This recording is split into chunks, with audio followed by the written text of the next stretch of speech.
ওকে, আমরা sentence first প্রকার শিখছিলাম। First প্রকারের মধ্যে আমরা আজকে পড়ব ইম্পারেটিভ সেন্টেন্স। ঠিক আছে, নাই মোর খেয়াল করো, আজ আমরা কি করব? Imperative sentence. ইম্পারেটিভ সেন্টেন্স কাকে বলে? যে সেন্টেন্স দ্বারা আদেশ, উপদেশ, নিষেধ ইত্যাদি বোঝায় তাই ইম্পারেটিভ সেন্টেন্স। আদেশ, উপদেশ, নিষেধ বোঝায়। তো আজ শুধু আমরা আদেশ নিয়ে আলোচনা করব। ঠিক আছে, যে যে সেন্টেন্স দ্বারা আদেশ বোঝায়, আদেশ আদেশ, ঠিক আছে, নিষেধ না, শুধু আদেশ। তো আদেশ করতে হলে আমরা যে কোনো সেন্টেন্সে যখন আমরা কোনো আদেশ করি, যেমন you close the door, you close the door, তখন ইউর কোনো দরকার পড়ে না, সাইলেন্ট থাকে। ঠিক আছে, ইউ যে সাবজেক্ট, এই সাবজেক্টটা সাইলেন্ট থাকে।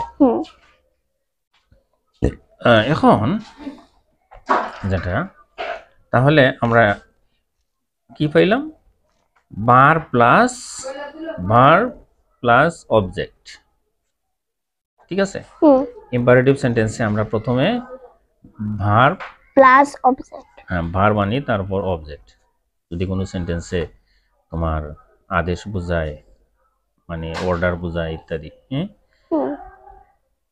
এখন যদি তোমাকে আমি বলি যে বইটি খুলো, তাহলে কি হবে? Open the book, open the book. Open অর্থ হচ্ছে খোলা।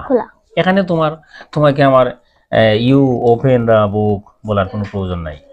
ঠিক আছে, যেহেতু তোমাকে আমি আদেশ করছি যে তুমি বইটি খুলো, তোমাকে অর্ডার করছি, ঠিক না, যে তুমি বইটা খুলো, তাহলে তুমি আমার কাছে হচ্ছে ইউ, সেকেন্ড পারসন। ঠিক আছে, তাহলে ইউ বলার কোনো প্রয়োজন নেই, যেহেতু ডাইরেক্ট তোমাকে আমি বলছি যে open the book, close the door, open the door, etcetera.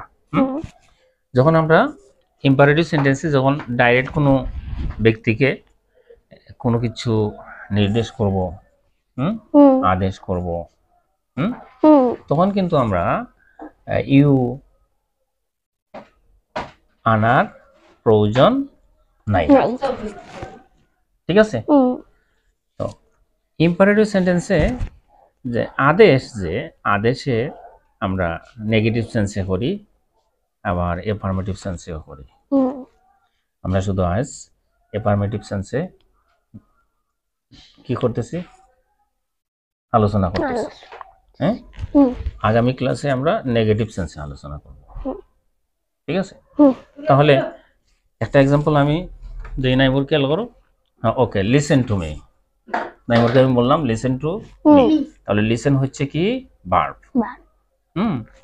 To me, তো মি হচ্ছে অবজেক্ট, ব্যক্তিবাচক অবজেক্ট। ঠিক আছে, তাহলে ভার্ব প্লাস অবজেক্ট।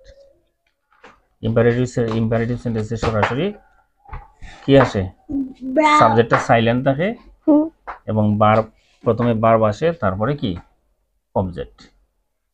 ভার্বের পরে কি আসে? অবজেক্ট আসে। এখন তোমাকে আমি বললাম come here, come here, you come here, you বলার কোনো প্রয়োজন নেই। ইউ বলার কোনো প্রয়োজন নেই, কারণ তুমি তো আমার কাছে ইউ, এমনিতেই ইউ। তোমাকে যেহেতু আমি ডাইরেক্ট বলছি, ডাইরেক্ট তোমাকে আমি অর্ডার করছি, আদেশ করছি যে কাম হিয়ার, এখানে আসো, তাহলে ইউ বলার কোনো প্রয়োজন নেই। সেই জন্য সাবজেক্টটা সবসময় সাইলেন্ট থাকে। হ্যাঁ, সাইলেন্ট থাকে মানে কি? উজ্জ্ব থাকে, সাবজেক্ট দেখানোর কোনো প্রয়োজন হয় না। ঠিক আছে, এভাবে এখন তুমি ধরো, তুমি এখন তোমাকে আমি বললাম যে তুমি রান্না করো, তুমি ভাত রান্না করো, তোমাকে আমি কি করলাম? আদেশ করলাম যে তুমি ভাত রান্না করো, তাহলে কুক রাইস। কি বলবো? Cook rice. এখন তোমাকে আমি ধরো বলতেছি যে একটা চিঠি লেখো, write a letter, write a letter. এখন তোমাকে আমি বললাম একটি প্যারাগ্রাফ লেখো, write a paragraph. Write a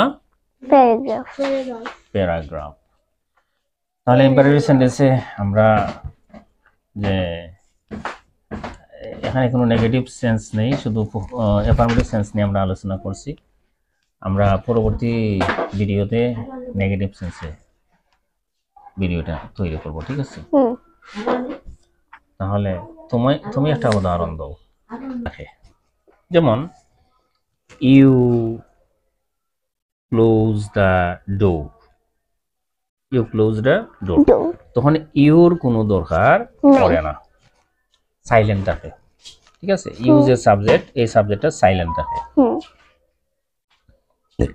এখন যেটা, তাহলে আমরা কি পাইলাম? ভার্ব প্লাস অবজেক্ট, ঠিক আছে? ইম্পারেটিভ সেন্টেন্সে আমরা প্রথমে ভার্ব প্লাস অবজেক্ট, ভার্ব আনি, তারপর অবজেক্ট। যদি কোনো সেন্টেন্সে তোমার আদেশ বোঝায়, মানে অর্ডার বোঝায় ইত্যাদি। এখন যদি তোমাকে আমি বলি যে বইটি খুলো, তাহলে কি হবে? Open the book, open the book. Open অর্থ হচ্ছে খোলা। এখানে তোমাকে আমার ইউ ওপেন দ্য বুক বলার কোনো প্রয়োজন নাই, ঠিক আছে? যেহেতু তোমাকে আমি আদেশ করছি যে তুমি বইটি খুলো, তোমাকে অর্ডার করছি, ঠিক না? যে তুমি বইটা খুলো, তাহলে তুমি আমার কাছে হচ্ছে ইউ, সেকেন্ড পারসন, ঠিক আছে? তাহলে ইউ বলার কোনো প্রয়োজন নেই, যেহেতু ডাইরেক্ট তোমাকে আমি বলছি যে open the book, close the door, open the door, etcetera. যখন আমরা ইম্পারেটিভ সেন্টেন্সে যখন ডাইরেক্ট কোনো ব্যক্তিকে কোনো কিছু নির্দেশ করব, আদেশ করব, তখন কিন্তু আমরা ইউ আনার প্রয়োজন নাই, ঠিক আছে? তো ইম্পারেটিভ সেন্টেন্সে যে আদেশে আমরা নেগেটিভ সেন্সে করি, আবার অ্যাফার্মেটিভ সেন্সেও করি। আমরা শুধু আজ অ্যাফার্মেটিভ সেন্সে কি করতেছি? আলোচনা করতেছি। হ্যাঁ, আগামী ক্লাসে আমরা নেগেটিভ সেন্সে আলোচনা করব, ঠিক আছে? তাহলে একটা এক্সাম্পল আমি দেই, নাইমুর খেয়াল করো। হ্যাঁ, ওকে, লিসেন টু মি। নাইমুরকে আমি বললাম লিসেন টু মি, তাহলে লিসেন হচ্ছে কি? ভার্ব।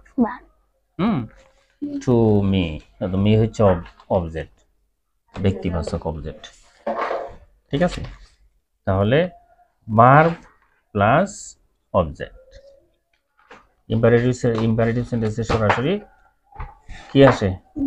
সাবজেক্টটা সাইলেন্ট থাকে এবং ভার্ব, প্রথমে ভার্ব আসে, তারপরে কি? অবজেক্ট। ভার্বের পরে কি আসে?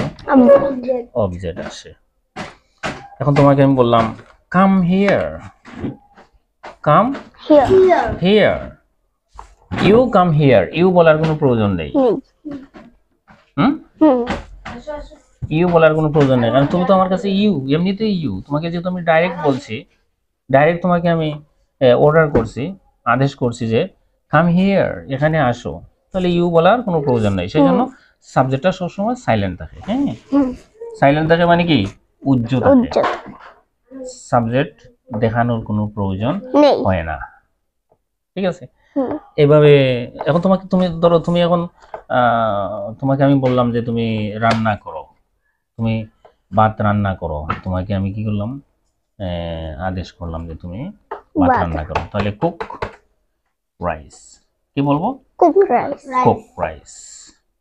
এখন তোমাকে আমি ধরো বলতেছি যে একটা চিঠি লেখো, write a letter, write a letter. এখন তোমাকে আমি বললাম একটি প্যারাগ্রাফ লেখো, write a paragraph. Write a paragraph. তাহলে ইম্পারেটিভ সেন্টেন্সে আমরা যে এখানে কোনো নেগেটিভ সেন্স নেই, শুধু অ্যাফার্মেটিভ সেন্স নিয়ে আমরা আলোচনা করছি। আমরা পরবর্তী ভিডিওতে নেগেটিভ সেন্সে ভিডিওটা তৈরি করব, ঠিক আছে? তাহলে তুমি একটা উদাহরণ দাও। আচ্ছা দেখি। Hmm open the door, open the door, come here. Come here, তারপরে আর go to the blackboard, go to the blackboard, blackboard, go to the blackboard. blackboard. Thank you very much. Okay, পরবর্তী ভিডিওতে আমরা কি করব? আমরা ইম্পারেটিভ সেন্টেন্সকে নেগেটিভ সেন্সে অর্থাৎ না বোধক অর্থে কিভাবে ব্যবহার করা যায় তা নিয়ে আলোচনা করব। হ্যাঁ, ঠিক আছে।